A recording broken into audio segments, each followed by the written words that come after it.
Welcome to the 285th episode of the Jami Dulaney Plant-Based Wellness Podcast. My name is Jami Dulaney, and I'm your host. I'm a plant-based cardiologist and endurance athlete living in Southwest Florida. Kind of. I'm still a plant-based cardiologist. I'm going to be back at being an endurance athlete after I fully recover from COVID. Yes, since Christmas Eve, travel plans were postponed, and I spent Christmas Eve and Christmas Day in isolation staring at my own tree. Not good. And my first test for COVID was negative when I had minimal symptoms, kind of a little bitty tickle, perhaps, that you'd get, if you maybe inhaled pepper or hand sanitizer. And then the next day I had full-blown COVID symptoms. So we'll go into that a good bit of detail because this is basically what this episode is about, how I dealt with COVID or how I am dealing with COVID. I am in a week into it. I am somewhat of a pioneer. When I first came to Port Charlotte, Florida, I was the only woman cardiologist within a 3 or 4 county range. Even English wasn't necessarily the most spoken language in the doctor's dining room. So, it was a little bit different. I've always forged my own path. I became a private practice cardiologist when people said you can't be a private practice cardiologist, you need to be in a group. I decided to keep my family first in practice, and I've coached basketball and track and everything else during a cardiology practice, and I've had the same team the whole time who have been very supportive, Dawn and Barb. So, several years ago, we started teaching plant-based nutrition courses, and then we changed the whole practice to a plant-based wellness practice, and, we've kind of been on the push the limits all along, and now I'm going to tell you how I got through COVID and how I think most people can get through COVID. So there you have it. I hope this finds you all healthy. Happy New Year coming up here in the next couple of days. I hope you've got good plans for the 2021, as my good friend Member Hutch says, 21, W-O-N. So I hope that we are all going to win in 2021. I think there's a good chance of it. So let's just get into the nitty-gritty. How did I come about getting COVID in the first place? And better yet, how did I avoid spreading it to my mother, who's 87 years old and lives one door across the hall from me in her grandparents' suite? I was exposed to, the story goes, we had a picnic, a member's picnic outside at a pavilion, and it was a little windy and cold that day, and we had about 22 people there, and that was on a Thursday. And the next Monday or Tuesday, I found out one of those people attending actually came to my office with a fever and chills and tested positive for COVID. Now, when we usually screen people if they call us and they're coming in, I'd rather not see people in my office with a fever because I don't want to expose my office staff or anybody else in there. But this person came in unannounced with a fever. And, again, we screen people pretty quick. So we asked her to leave. And I actually downed my COVID gear, which would be gloves, N95 mask, face mask, and went down and examined her in her car and then cleaned everything off and sent her for COVID testing. So the question was I and everyone at the picnic exposed to COVID that Thursday before? So that would have put us at day 5, 6. So we notified everybody was at the picnic and nobody had symptoms. And I actually had the biggest exposure to that person at the picnic. And I started a protocol along with Dawn and Barb that we're going to discuss right away. And I went for COVID testing the next day. The only symptom that I had the next day was, again, this just slight feeling like I might want to cough, but I didn't have to cough, and I didn't cough. It was almost like if I cleared my throat, that feeling would go away. That's the only symptom I had. Otherwise, perfectly fine, taste fine, smell fine, no fevers, no aches, energy good. Remember, I have been running and training for our ultra marathon, our 50-miler coming up. So for the last 3 or 4 weeks, I've been averaging 58 to 60 some miles a week. The weekend before, we did 14 miles on Saturday and 10 miles on Sunday. I did 7 miles on Monday and 7 miles on Tuesday morning, and actually ran pretty good. A little tired, but nothing out of the ordinary for running that amount of mileage. I've been trying to run most things slow. I've been trying to negative split my during the week run. So, I'll start off with a really easy mile and then work my way down as far as pace go and have a pretty good, so negative splits each mile and have a good run at the end. So typically my heart rate will go up near anaerobic at the end of a run. I do a walk-run method, so I'm running 2 minutes and 30 seconds and walking 30 seconds, so my heart rate goes back down. Everything was normal. The other thing that I'm going to talk about is a Garmin application called a body battery that takes into account heart rate variability. So up until through Tuesday, my body battery was normal, and my running was normal. My heart rate was normal. I felt fine. I then got word on that Tuesday that Michael had a significant exposure at work. So several people in his office the Thursday before had continued to work in the office with symptoms, subtle but symptoms. And so I had a prolonged exposure to Michael over the weekend. We ran, we cooked together, we ate together, slept together, the whole nine yards, very close contact, but isolated from everybody else. And he tested positive.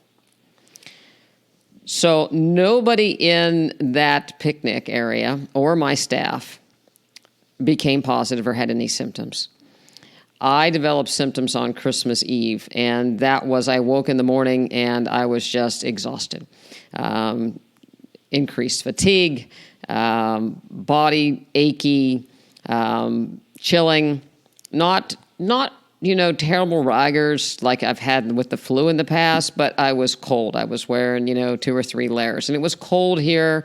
For Florida, we were in the 30s and 40s, so I was really layering up to take the dogs, and I did not take the dogs for a walk. I just didn't have it in me. So I went from running 7 miles to not wanting to take the dogs for a walk.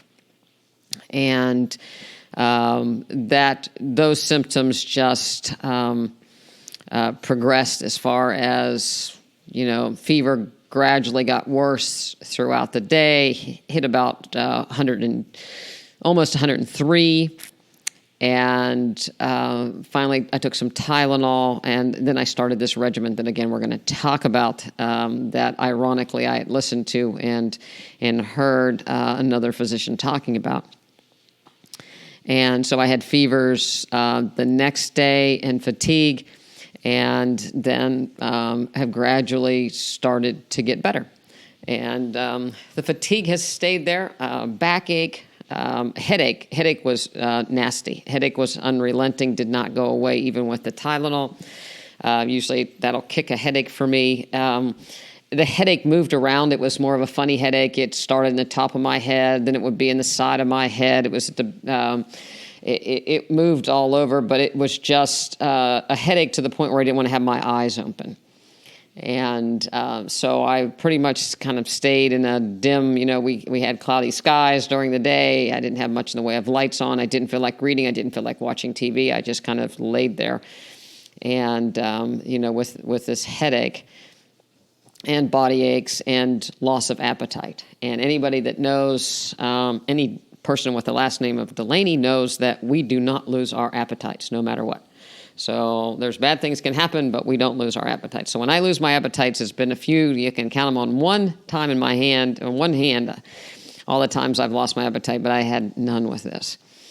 And so I knew I should be eating something. And so anything I did eat was healthy, but it was really minimal. And I figured, starve a fever, let your body heal. And that's not out of the ordinary. The other thing that I was very, very thirsty, a lot of thirst, just couldn't get enough water to drink. Still breathing through my nose, so I wasn't mouth breathing at all. My nose wasn't stuffy to the point. You can hear that I'm nasally right now, but not. My nose has never been stuffy to the point where I couldn't breathe through my nose, but just this deep congestion. I also developed pain in my neck that almost was, if anybody has ever heard of meningitis or had meningitis, if I bent my neck forward, it was discomfort there, down in my back. I had both spasms in my low back of contraction and flexion, so there was no good way that I could get myself bent to relieve the discomfort. So those are really the worst symptoms. People say, well, compare it to a flu. My cough never, I'd have this every once in a while cough, but not productive, nothing along those aspects. When I've had the flu in the past, my skin is very, very tender and ache and even very sensitive to temperature.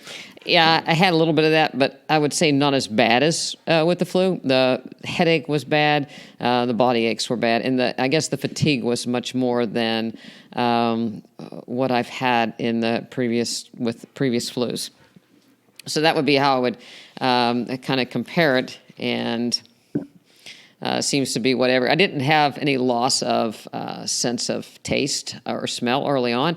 I have to say that that's happened in the later part of the stages, and it's almost like since the nasal congestion has gotten a little bit worse, the taste, or not so much the taste, but the smell, my ability to smell like peppermint oil has decreased. I can smell some things, cinnamon, fennel. I've been trying to smell certain things, but it's like the volume, the intensity is much reduced. And so I think that has something to do with my appetite. So what did I do? Once I had an exposure, and, it was a blessing. I had, a false exposure, so to speak, before I had the real exposure. That kind of led the ball in action to everybody else get tested for the other exposures. So if that person hadn't have walked into my office, it probably would have been I probably would have exposed my mother, because I wouldn't have known that I had, a real exposure.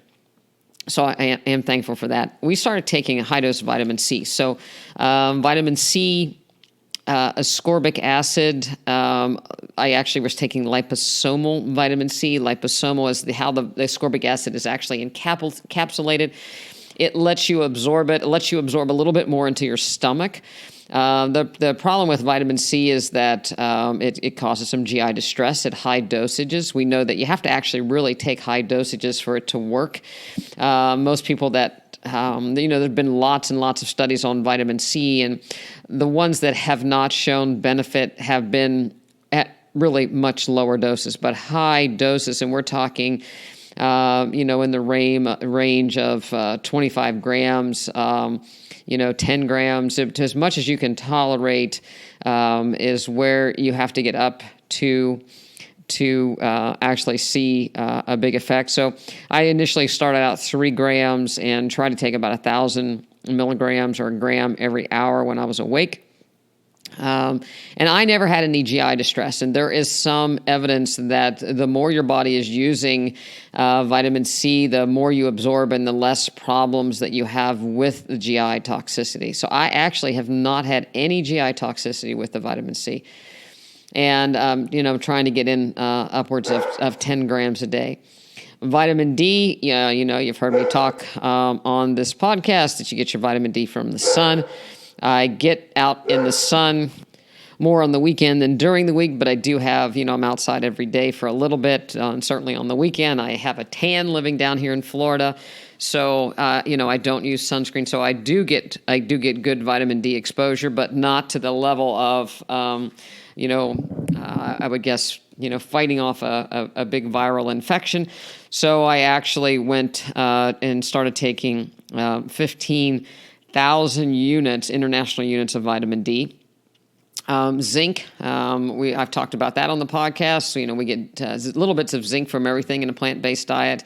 Obviously, fish and things like that have more zinc in it. We don't eat fish.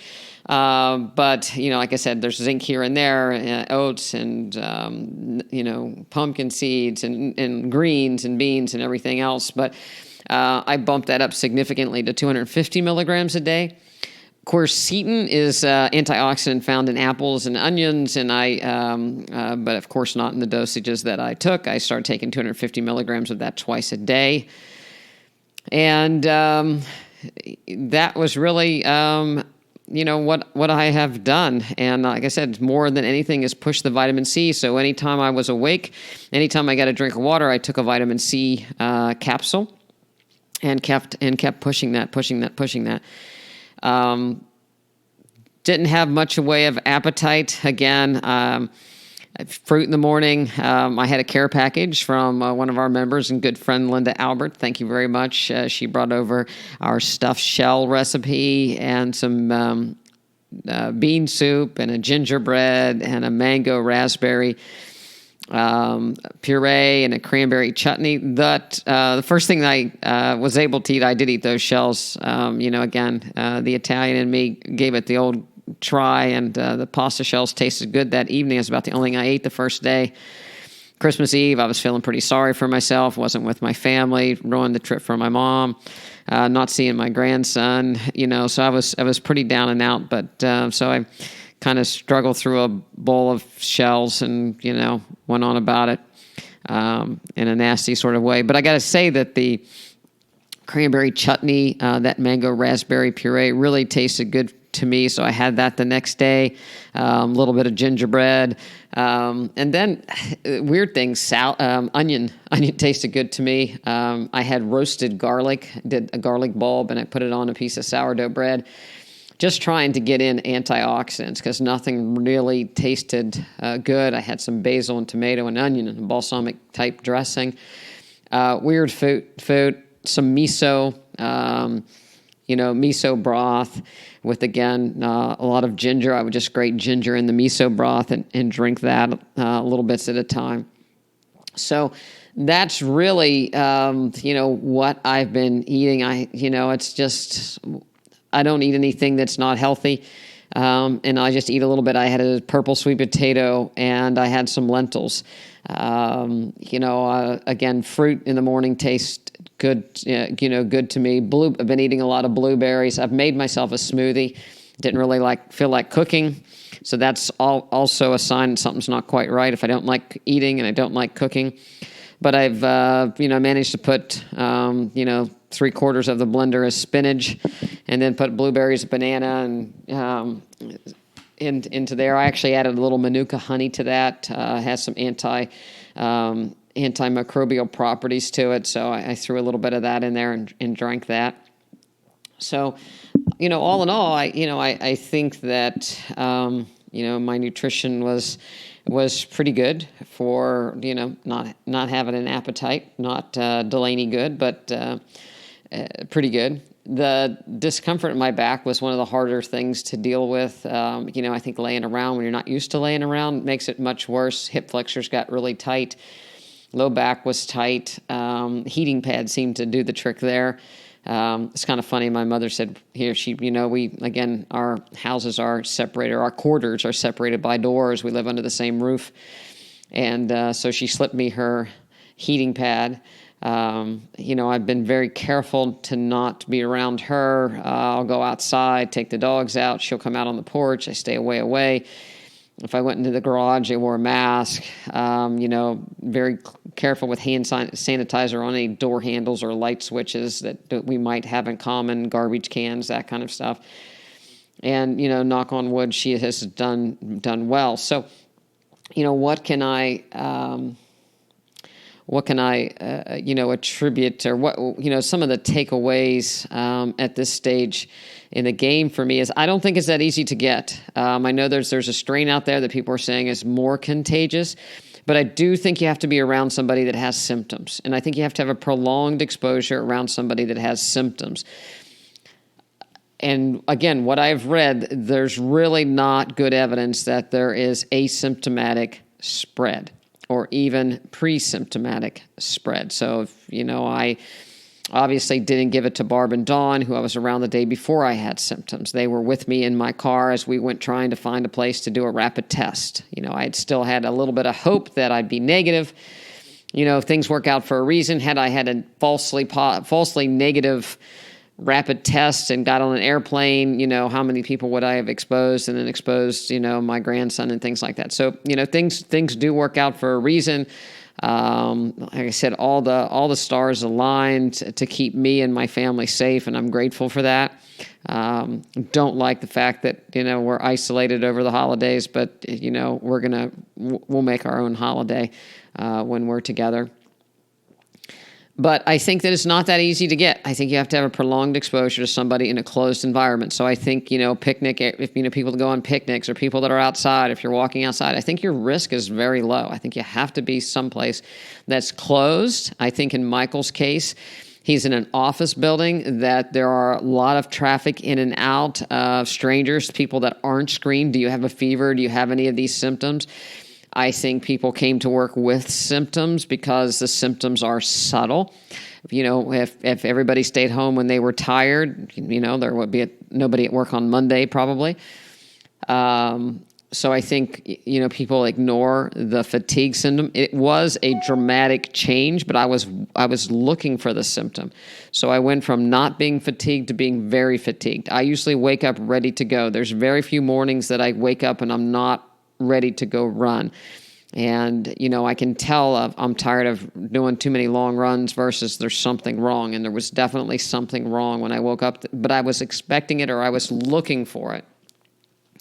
The smell thing, you obviously, you have to be paying attention to that. Certainly you shouldn't go someplace with a cough or fever.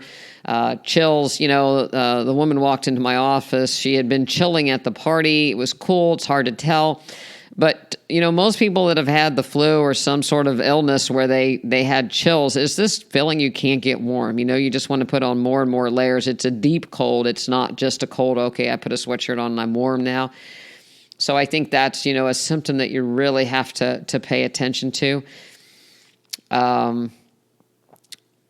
But yeah, I think that, it is more of a prolonged exposure than, something that's very subtle that you pass somebody in the grocery store and you're going to get COVID. I don't think that's how you're going to get it. So, that being said, a restaurant is a good place to get COVID.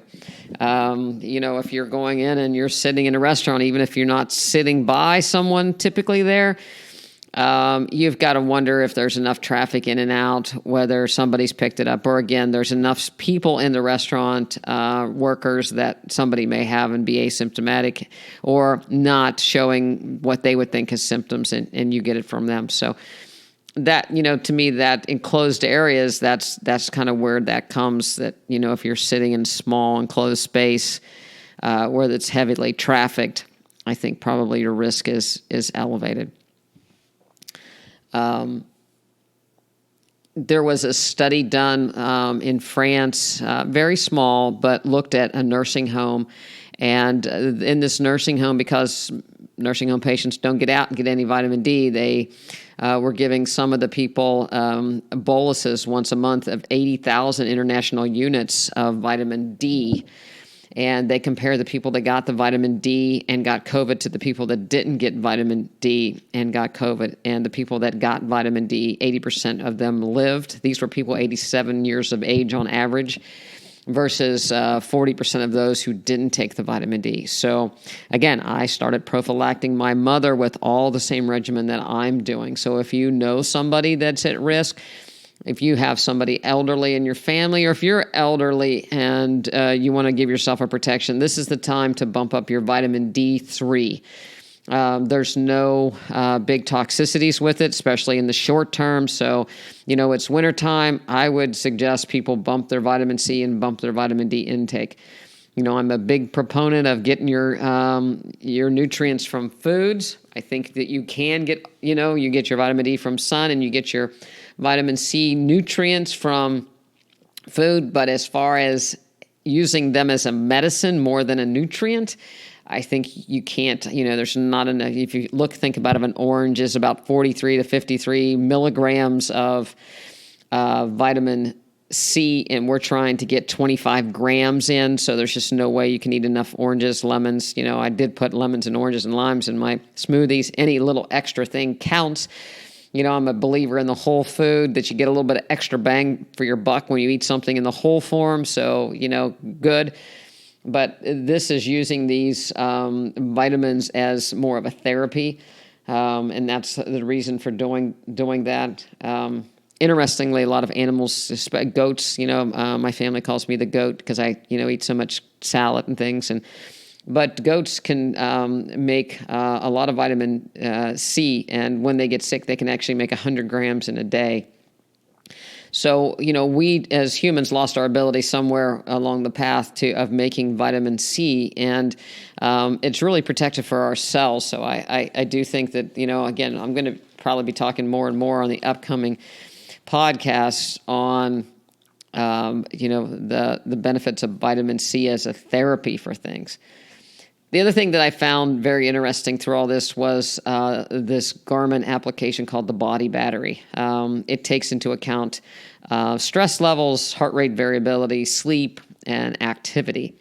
Most of the time, when I wake up in the morning, my body battery goes to 100, and then I run, and 20 points will come down. And as the day goes down, my body battery slowly depletes, and then the next morning it's back up to 100. It doesn't ever go to 0. It goes down to maybe 20s, 30s. If I've done a 25-mile run or something, it'll go down pretty low. But it never goes down, never bottoms out, and it always comes back in the morning. Rarely is it not up into the 80 to 100 range in the morning. The morning of my fever, the body battery declined, and it went all the way down. It went, and it declined, and then it was at 10 on Christmas Eve. It never went up. It was on 5 all day Christmas Day. And then it started to slowly make a comeback, 47, then it climbed up 69. Yesterday, it hit 80, and then this morning, then I actually been back up to 100. It depletes a little bit quickly, but I thought it was very interesting as far as that body battery to be able to correlate with me being sick. I also noted my resting heart rate was up about 10, 15 beats. There was a study looking at heart rate variability in COVID.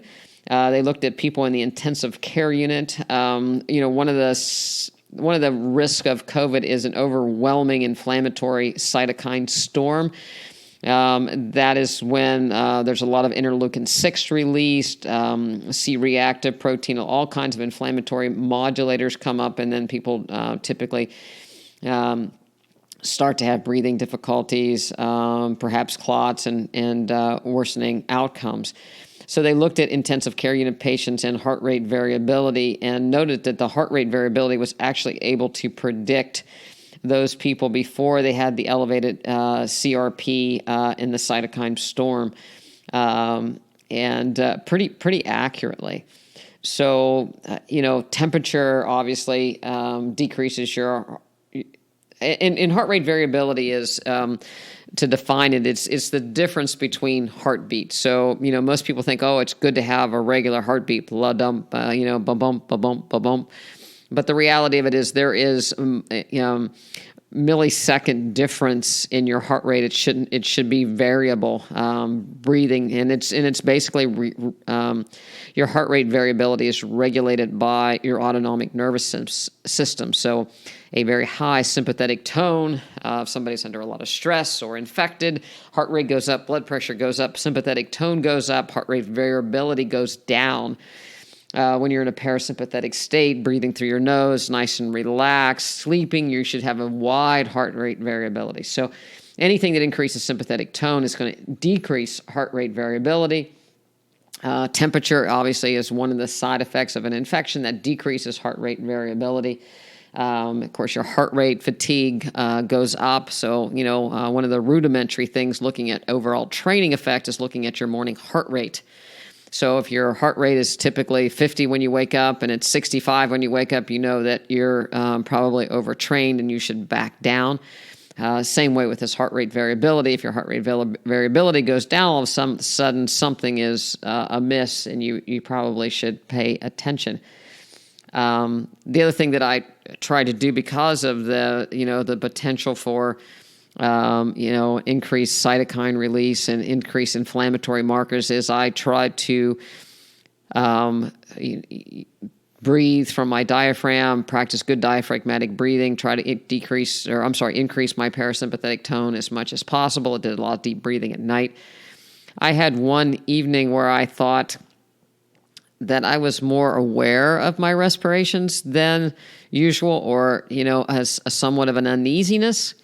But never was I what I would call short of breath. I certainly would get winded, easy exerting myself the first couple of days. Not to the point where I was huffing and puffing, just very fatigued, a weakness, so to speak. A little bit difficult to describe. I hate when people can't describe things, but it was just, I'm tired of standing. I don't want to be standing at the island doing anything. Getting the dogs food was enough of a chore. I didn't want to stand there and prepare my own food, which is very odd. Again, I compare it to after running a marathon or running a long run. I can run a marathon, get something to eat, take a shower, be ready to go, and do something for the rest of the day. This was not that. I did not want to do anything the rest of the day, so I think that it's markedly different, very, very draining. The other thing, when I was, again, talking about doing some diaphragmatic breathing, it's, sometimes when your nose gets stuffy, people say, I just breathe through my mouth, and people start mouth breathing. You really want to fight to breathe through your nose if your nose is stuffy. And the main reason is, if you breathe through your nose, you actually generate nitric oxide. Many episodes back, I had Patrick McGowan on the podcast. He wrote The Oxygen Advantage. But there has been proven that you generate nitric oxide when you breathe through your nose, and that's going to dilate your pulmonary tree and increase your oxygenation. So that's very important. It also is going to help keep you alkaline. A part of being infected and the problems with infection and cytokines and all these different things is that people become very acidotic. And that's where they can get into big trouble when your pH starts to drop. Part of the way vitamin C works is that it actually helps to neutralize and correct your pH, and it actually works with iron to form hydrogen peroxide in your cells that are actually improving the acidosis. We need to make energy. We need to be able to use oxygen, and it's real important to be able to have that oxygen available to us. So vitamin C is all part of this breathing, oxidation, energy generation.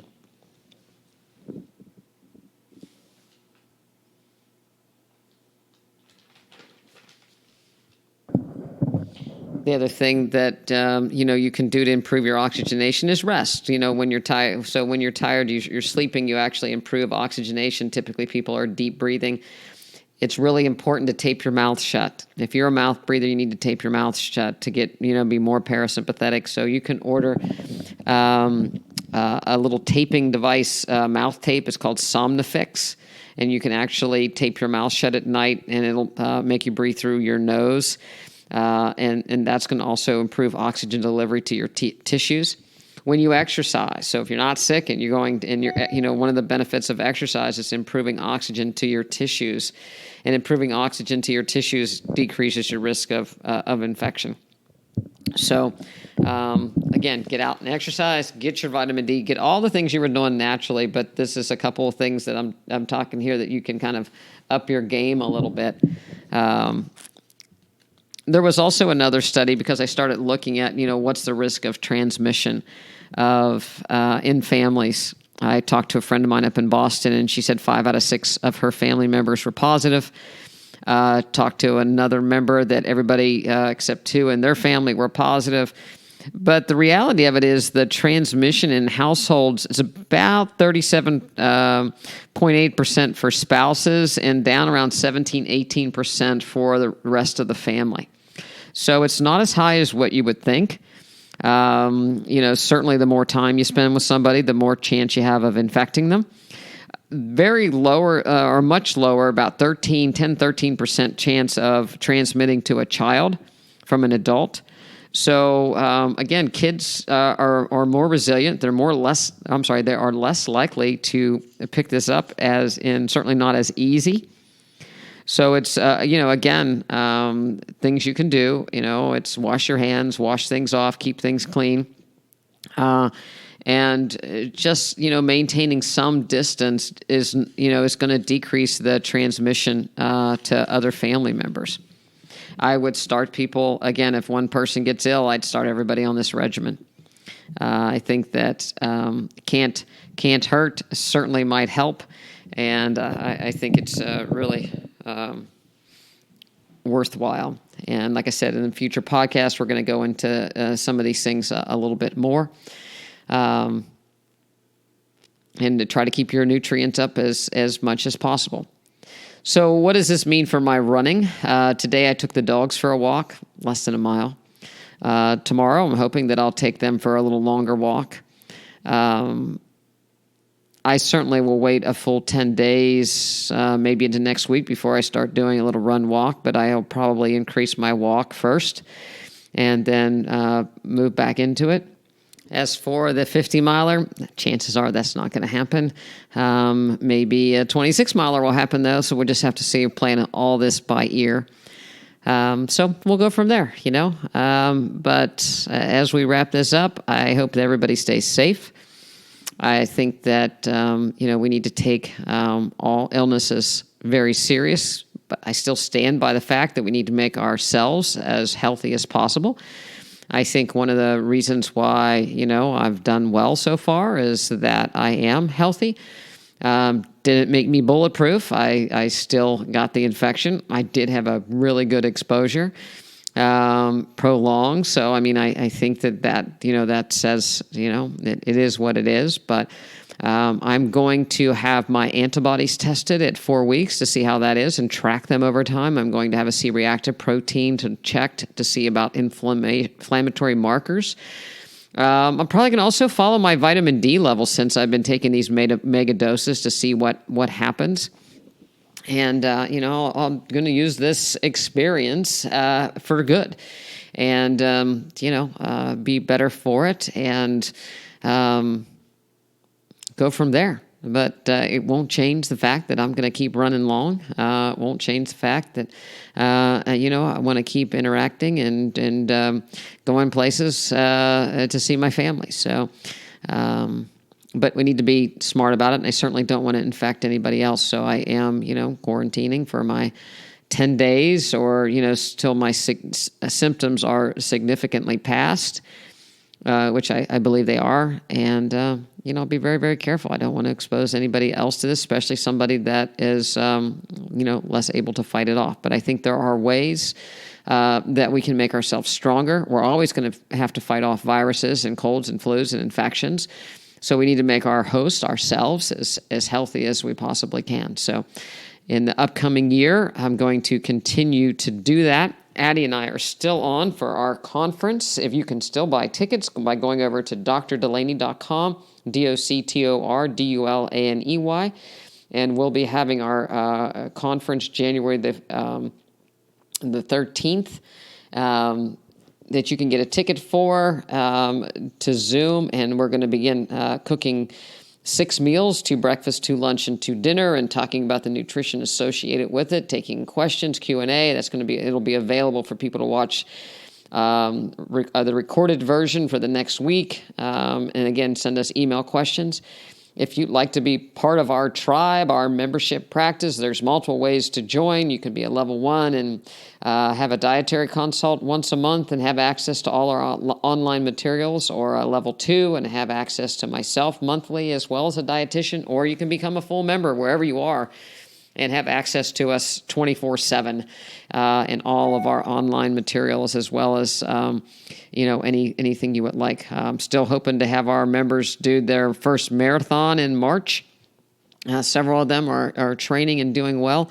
So we're going to support people into a very healthy and happy new year, and I wish all that for you. Check our website out, drdulaney.com. If you're looking for a cookbook, pick us up on Amazon. Plant-based wellness cooking, the doctor, the dietitian, the diva. Who knows? There might be a new cookbook coming out in 2021. So take care and see you in the new year. Happy New Year.